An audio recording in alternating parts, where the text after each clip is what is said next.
你有没有见过日本的那种价格低到让人心跳加速的房子广告？新系的汤泽、立木的纳须，还有伊豆热海，那些在泡沫年代里为了滑雪、温泉或者海景而造起来的度假公寓，原先的售价都是以亿来计的，如今有的只要10几万日元就能买到，几乎就是白送。听起来很像捡漏，对吧？我也差点心动了。可当你把钥匙真正握在手里，你会发现那不是入住的凭证，而是一串账单：管理费、修缮公积金、老化设备，还没有谈拢的业主同意书，以及一段时代的回声。今天我们的话题是部分泡沫时代的购房者在泡沫破裂之后的悲剧，那些看似光鲜的墙面之下到底藏着什么样的裂缝？这里是花散里，喜欢这样的内容别忘了先点赞订阅哦。众所周知的，上世纪80年代开始，日本进入了一个近乎失踪的时刻，钱多地贵，房子更贵，信贷泛滥，资产价格一路飙升。开发商们自然是顺着风口起飞，高端公寓一栋接着一栋，度假地的项目也是一块地一块地的画出来。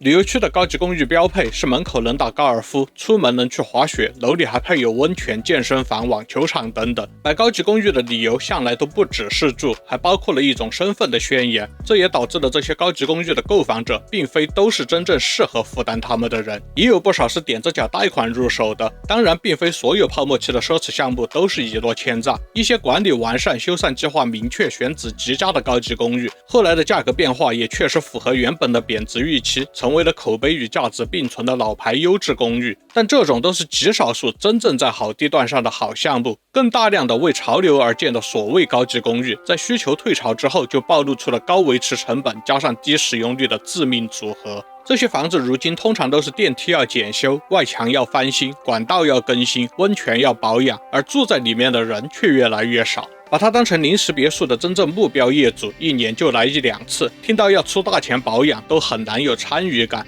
留下踮着脚买这些房子自住的人，也看看我，我看看你，根本出不起保养费。越来越多小问题拖成大问题，进而变成再不解决就不能用的问题，房价也一路暴跌。这种房产开发中，当属越后汤泽最为典型。毕竟虽然大家都是价格暴跌，但是能跌到只剩1/1000的，也确实特别牛逼。这里最极端的案例是一些原价1亿多日元的房子，后来开了10万的象征性价格。当然，这些房子的使用价值并不是真的只值现在这种象征性价格了。说实话，现在去住2天高级宾馆也要花10几万日元。这些房子现在卖的这么便宜，是因为它们都是典型的负动产，拥有它并不意味着拥有轻盈的周末，更多是意味着长期的账单和趴在业主身上甩都甩不掉的债务，但却写成产权。哪怕是以极低价格接盘，每个月的固定支出依然如影随形，管理费、修缮公积金、共用能源费等等都不便宜。近10年来，汤泽的房地产从业者和专栏作者反复提醒，在当地的度假区，即使是买20几平米的小户型房子，实际维护费用平摊到每个月也会有3万日元左右，并且每隔1-2年都会发生维护费用涨价或者数万到数十万不等的临时费用。因为当市场需求下降与固定成本上升，许多业主都被困在了卖不掉与继续出血之间，供给过剩，利用价值下降，豪华配套带来的高维护成本，让想脱手的人越来越多，接盘的人却越来越少。那么这么高的持有成本到底有哪些呢？以容易被忽略的程度大体可以分成4层。第一层是所有购房者都能预想得到的管理费和修缮公积金，这也是日本国土交通省在修缮公积金指南里明确规定的业主义务，必须通过长期修缮计划为外墙、防水、电梯、管线等的周期性大修做准备，公积金的水位与调整要能覆盖整个周期。虽然这些花费在购房时大家一般都会计算清楚，不过实际情况大体上几10年里会涨个3-5轮，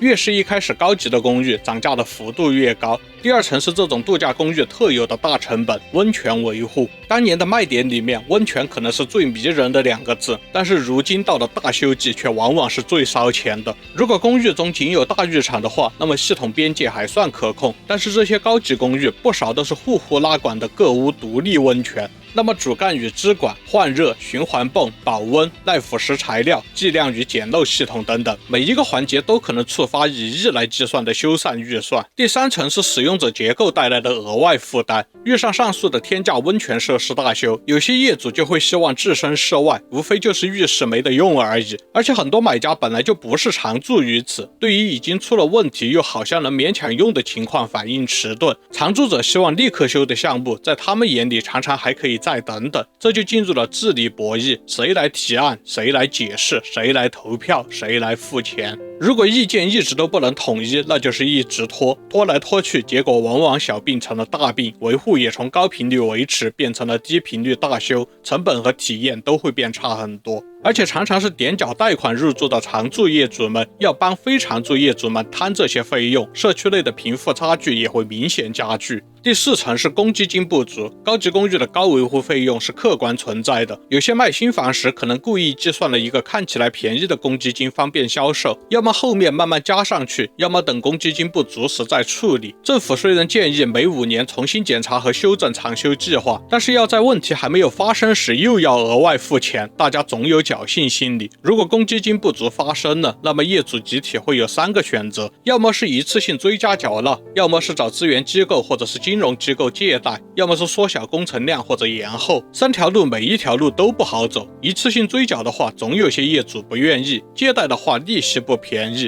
延后或者缩小工程的话，那就又回到前3层了。如果自己就是那个坚持不交维护费的猛人，除了会影响公寓的基础功能和服务，还有其他的后果。日本的不动产持有成本一直都比较高，当初泡沫时代买房的人至少也是知道这个事实的，只是买的时候容易误以为我只要把我自己这户打理好就行，或者将来不想继续还可以卖出去。可是在分让制度里，公用部才是决定你居住质量和资产性的大头，管理组合的财务、合意形成和执行力这些就像是一台发动机，他们不转的话，整台车都得趴窝，独善其身从一开始就不可能。而且这些非核心区域的房子老了之后常住率会暴跌，很容易导致业主会议的出席率不足，无法达成统一意见。即使达成了，参会人数也凑不齐原先规定的最低决策人数。即使勉励通过了，执行中也还会因为各种临时变卦遭遇不配合。为什么临时变卦的比例也会高呢？除了因为业主过于分散，本身统一意见就很勉强之外，还有建筑质量不符合定位的问题。可能很多人不知道的是，日本在泡沫时代，房地产也是赚快钱的行业，也出现了建筑项目良莠不齐的问题。一些实操中采用了省略工法的公寓，在后来有了更高的法定标准之后，会比预期更快的出现合规瑕疵，然后就会变成要不要大修要不要重建的扯皮。即使是东京也有这种分让式公寓，因为耐震不足的解决方案无法达成一致，最终被强制拆除的。按照区分所有法和过去日本的法律实践，长期拒绝履行房屋的公积金义务会触发的司法后果包括督促、质证，直到最后被强制执行或者司法拍卖。当然，拍卖并不意味着旧账一笔勾销，拍卖购得者通常都需要继承前业主的滞纳金，所以这些老房子即使是不算持续的维持费用，其实际价格也不仅仅是看得到的标价而已。买家要付出的大头早就不是给卖家业主的了，于是原业主即使是大幅降价，甚至是只卖象征性的价格，也常常等不到买家，新的账单却不用等，他一直会来的，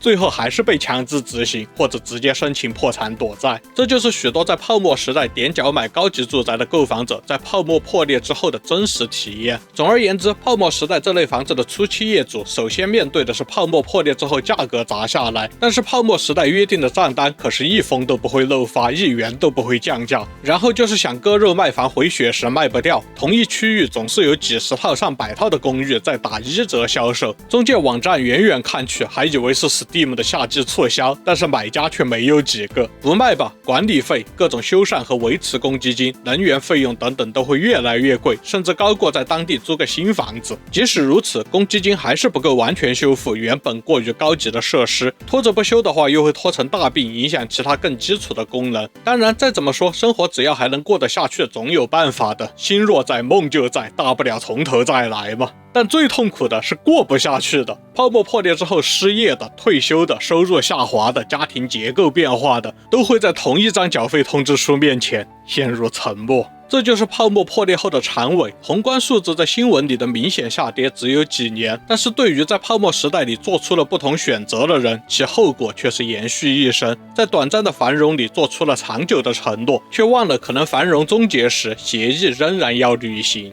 当然，不是所有泡沫时代的高级公寓都悲剧收场，虽然大多数结果都比较惨烈，但是能下跌到只剩1/1000的也不多。另外，也有少数当时的高级公寓至今依然是作为富豪聚居区而闻名，比如不动产泡沫高潮期开建的 Doms 蓝麻布，当初150平米的房子价格是10几亿，疫情前还能卖到2亿多。搭上这几年东京房价大涨的车，据说现在能卖4、5亿了。这种楼虽然不多，但是共同点明显：一是位置极其优越，其次是会买的业主都很稳定，很少有拒绝承担新增费用的，然后自然就是伴随而来的完善的计划性修缮和治理到位。总之，这种日本的分让式公寓形式，即使是把管理费和修缮公积金都包进了购房贷款中，住久了也可能继续产生新的持续费用，这会大大影响这座公寓的价格下降速度，必须要综合考虑，尤其是要预测你的邻居们会如何反应。博弈的对手过于精明，那固然辛苦，但如果对手过于傻逼，或者根本不参加游戏，那更难有好结果，对吧？都看到这儿了，别忘了点赞、订阅、热推还有硬币啊！我们下期再见。